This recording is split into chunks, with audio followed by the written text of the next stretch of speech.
Pour vous montrer comment utiliser la fonction Waypoint, j'ai décidé de photographier et filmer près de Biarritz. Ça m'étonnerait que ce soit possible, mais c'est pour vous expliquer comment ça marche. Je vais faire certaines erreurs involontairement dans le topo, mais ça vous permettra de voir comment les corriger. Quand vous lancez Waypoint, vous avez un point violet qui représente votre point de départ. Vous pouvez le déplacer à l'écran où bon vous semble. Je l'ai mis à ce niveau-là. Une fois qu'il est placé, vous choisissez les caractéristiques générales de votre parcours. Je vais le faire voler, mettons, à 10 mètres.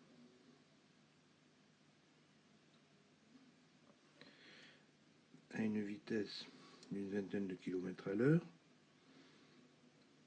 Dans la partie intermédiaire, vous choisissez la focus stratégie. Je vais choisir direction, c'est-à-dire qu'il va le filmer devant lui, et je vais lui dire de baisser pour ça la caméra un petit peu. Voilà, tout est fait. Il suffit maintenant de dessiner le parcours. Vous prenez le crayon et vous lui montrez ce qu'il doit faire. Je vais aller vers la corniche, passer au ras du rocher de la Vierge, près de l'aquarium, et on repart. Vous tracez une ligne, je vais le faire continuer un petit peu plus. Pour faire continuer un parcours, c'est pas compliqué. Depuis le dernier point, vous reprenez le crayon et vous le continuez. Je vais rajouter beaucoup moins de points. Voilà, votre parcours est fait. Maintenant, ce qu'il est possible de faire, c'est en cliquant sur l'icône centrale jaune, vous avez une idée de la longueur de votre parcours qui fait ici 1,66 km, et pour le réaliser à la vitesse choisie, il lui faudra pratiquement 5 minutes. Les icônes en dessous vous permettent, celle de gauche, de faire tourner votre parcours, celle de droite, de l'agrandir ou de le rapetisser, et celle du milieu, de tout faire. Vous pouvez tourner, tout faire. Voilà. Je vais le remettre à peu près comme c'était. Sur chaque point, je vais prendre par exemple le point juste en face du rocher de la Vierge, le numéro 5. Il est possible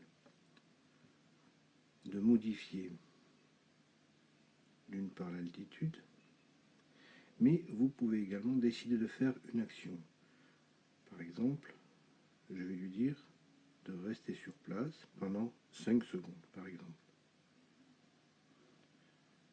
Le point numéro 4, je vais lui demander d'aller un petit peu plus haut parce qu'il y a des rochers. Le point numéro 6, je vais également le remonter un petit peu. Il est ainsi possible, à tous les points, de faire des modifications. Si vous pouvez, bon, le cas ne se présente pas, mais si vous vous approchez par exemple d'un phare ou d'une tour, vous pouvez demander à votre point, je vais le faire, par exemple ici il est à 10 mètres, et je vais lui demander de faire un petit mouvement vertical jusqu'à 16 mètres par exemple, à la vitesse de 2 mètres par seconde. Quand votre parcours est fini, vous pouvez avoir un aperçu rapide de ce qu'il donnera en laissant le doigt appuyé sur la ligne bleue n'importe où. Je vais par exemple me positionner juste après le 1 et vous déclarez un Path Inspector.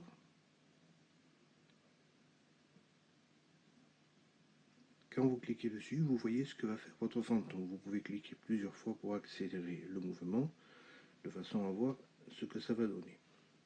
Une fois que vous êtes satisfait de votre parcours, vous le sauvegardez.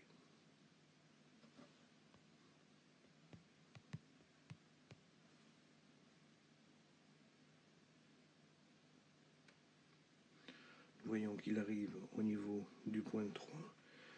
Vous voyez une petite icône dessous, c'est pas très net parce que le fantôme est juste dessus. Et là, il s'arrête un petit moment et il fait sa progression verticale en fait, avant de reprendre la course. Les waypoints qui ont une action, je vais m'approcher, ont une petite icône bleutée sous le 5, par exemple, on en voit une. Je vais revenir au 3, sous le 3, on la voit également. Si vous voulez déplacer un waypoint, il suffit simplement de le déplacer à l'écran et vous pouvez voir ce que fera quand même votre machine. Au niveau du point 5, je lui ai demandé de rester sur place pendant 5 secondes. C'est ce qu'il va faire. Il vise le rocher de la Vierge et il continue sa route. Si tout est OK pour vous, vous sauvegardez. J'ai fait quelques modifs, donc je vais sauvegarder sous le même nom. Ce qu'il y a d'intéressant avec Autopilote, c'est la possibilité sur un même parcours de faire plusieurs stratégies. Cela vous permettra par exemple de filmer de façon différente une même zone et en combinant les films, vous pourrez ainsi faire un effet de multicaméra qui sera beaucoup plus agréable à l'œil. Je vais par exemple maintenant décider que la stratégie non plus direction dans laquelle il filmait dans le sens de la course, je vais rajouter sujet, c'est-à-dire un point d'intérêt, et vous pouvez lui donner une hauteur. Je vais le laisser à 0 mètre, parce que le point d'intérêt, ça va être, mettons, la grande plage.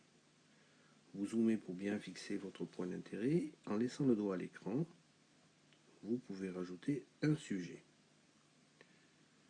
Si vous voulez voir ce que fait votre fantôme, vous cliquez sur le Pass Inspector et au doigt, vous le déplacez. Vous voyez que pendant toute la durée du parcours, il suivra le sujet.